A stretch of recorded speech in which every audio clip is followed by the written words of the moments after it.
Magandang araw po mga boss at welcome back po dito sa ating channel. Sa video ito ay meron lang akong ipapakita itong pag testing po ng IGBT, kasi ngayon uso yung may mga gamit tayong IGBT yung binagamit na mga transistor. Una sa lahat, yung IGBT ay transistor din po yun. Combination po ng BJT or yung bis junction transistor or tinatawag natin na bipolar transistor, at saka ng MOSFET or yung metal oxide na field effect transistor. Yung IGBT ay insulated gate bipolar transistor, yung niya, pinaka meaning po niya, kasi combination po siya. Yung kanyang baga nito yung BJT kanyan siya, meron siyang base, yung may collector at saka emitter, base, collector, emitter, at saka yung naman yung MOSFET ay ganyan po siya.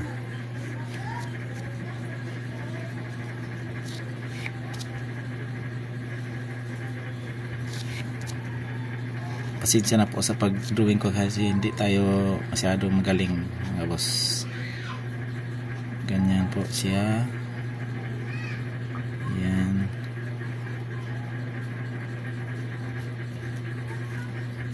Ayan, gate. Ito yung drain. Saka ito yung source. Saka itong IGBT naman ay ganyan po siya. Kasi combination po siya ng BJT saka ng MOSFET. Ganyan po. Parang BJT po siya, ganyan.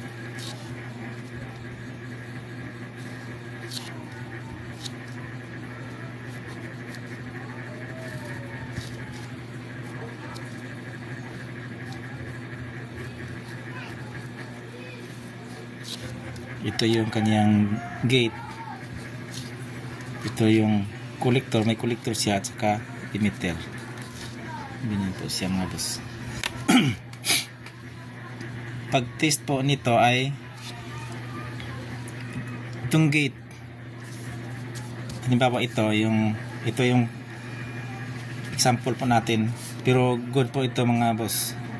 Hindi tayo nakakuha ng bad na IGBT. Ito yung good na 260 C3 po yung kanyang level po. Ito yung kanyang gate, ito yung collector at saka emitter.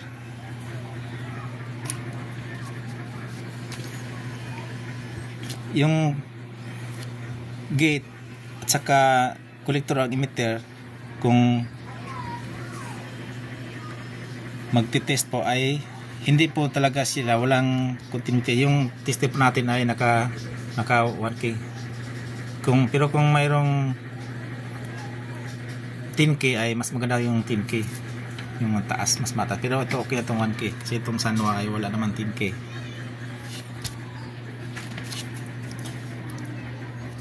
Subukan natin mag-tester mga boss. Ganito po yan mga boss. Ito yung tester po natin. Short ko po ganyan. Naka 1K po siya.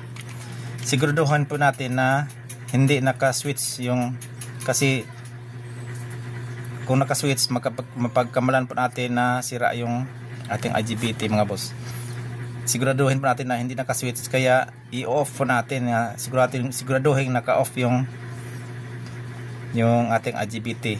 Itong negative ng tester natin ay itatap natin sa collector, tapos sa gate yung positive para ma-off po siya. Yan, naka-off na po siya mga boss. Tapos test tayo sa itong gate papuntang collector. Yan, walang deflection. Emitter, wala din. Tapos baliktarin po natin yung ating test rod. Yan, walang deflection. Walang deflection. Pag off natin uli, baka naka-trigger yon. Tapos pag collector to emitter, parang nag-test lang po tayo ng diode mga boss. Ganyan siya. Mayroon siyang forward at saka reverse bias. Yan, forward bias, mayroon siyang deflection. Tapos pag ni-reverse po natin, wala po siyang deflection kasi reverse po siya.